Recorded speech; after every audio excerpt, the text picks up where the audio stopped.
All right. Persistent rains have caused flooding in the city of Tshwane and surrounding areas. Hundreds of residents have been devastated after the heavy rains that left their homes flooded. Let's get an update now from Tshwane Emergency Services spokesperson Mabaso, who joins us now virtually. Thank you very much for your time here on All Angles, Mr. Mabaso. Just give us a picture of what the heavy rains caused around the city of Tshwane yesterday. Thank you, and good morning to yourself as well as the viewers at home. The persistent rain has had a number of households affected in the areas that include Hammanskraal as well as Zitobeni in Region 7. Now, in around Hammanskraal, we have areas like Lepemville, Kanana Village, as well as the other neighboring village that were affected by the water. When emergency services personnel responded, they found water that had gone into some yards, at knee level high.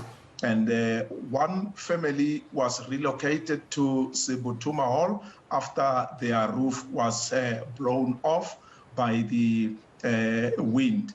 But other families that were affected, to be specific, around Hammanskraal, we received only 5 calls that were logged into our emergency services system. But those households refused to be relocated, obviously due to maybe safety concerns for their belongings. And the fact that only one household agreed to be moved for temporary shelter does not give a full picture of what the residents have suffered on the ground due to the persistent rain. But the Social Development Department has been informed and notified by our disaster management officials in terms of the calls that we received so that there can be interventions.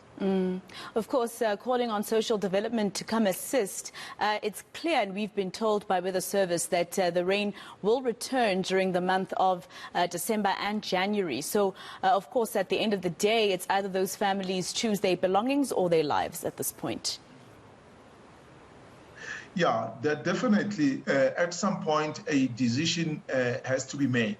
In as much as, one can give a picture in terms of the situation at the moment. Maybe to the residents, it's not life-threatening, hence they choose not to move. But, one does sympathize and understand the point where they come from, that if the situation is not dire in terms of the risk to life immediately, they would then opt to move some other family members to the neighbors or to some of the relatives, and then have a family member or so remain behind to ensure that their belongings are then safe. Then from our side, we then as emergency services, provide temporary relief in terms of blankets as well as mattresses, so that now they can then keep warm. And obviously, like I said in the beginning, then the Social Development Department comes in to then takes over the situation. But we do continue to monitor those households and other areas that are known flooding hotspots. But at the moment, the flooding hotspots like our low water bridges have not given us any challenges, particularly maybe it's because we have lesser traffic and so on due to the festive seasons. How are we looking, Mr. Mabaso, in Mamelodi? I remember there particularly, there was a devastating flooding in Mamelodi not so long ago, and they had to go to a nearby church to stay there for a while. Is that also another area that you're looking out for? Yeah, thank you for bringing that to attention. The Mamelodi area, yesterday we only had a situation in Daneboom where the road was flooded, and then Metro Police had to come out and ensure that now the vehicles are redirected. And a area of particular concern is the Stoffel Park area. There is a low water bridge there that we are consistently monitoring, so that now, should it be necessary, then we would then close that low water bridge so that it is not crossed. And the other areas that were affected by the previous floods, where some of the residents were relocated, based on the interventions that were brought in at the time.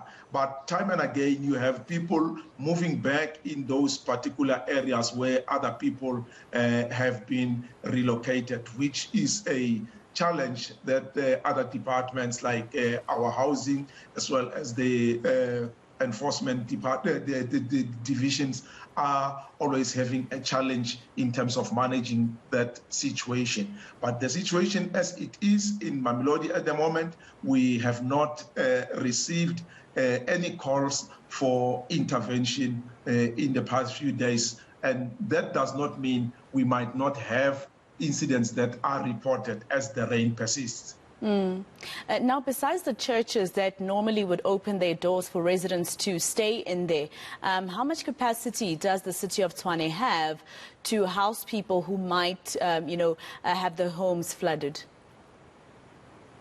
Yeah, it is good now that it is even mostly festive season. Then we have around the city the municipal buildings like the town halls, which in most instances are the ones that we use to house or temporary shelter people that may require shelter. But, it is a coordinated effort between non-governmental organizations as well as, state organizations to ensure that now, when there is a need, when the churches comes in, it is because that is an arrangement that we have with them. But we have our city walls that are readily available to accommodate the residents should a need arise for temporary evacuations and sheltering in place. All right, Mr. Charles Mabaso, spokesperson of the Tshwane Emergency Services, thank you very much for your time here on All Angles. Back here.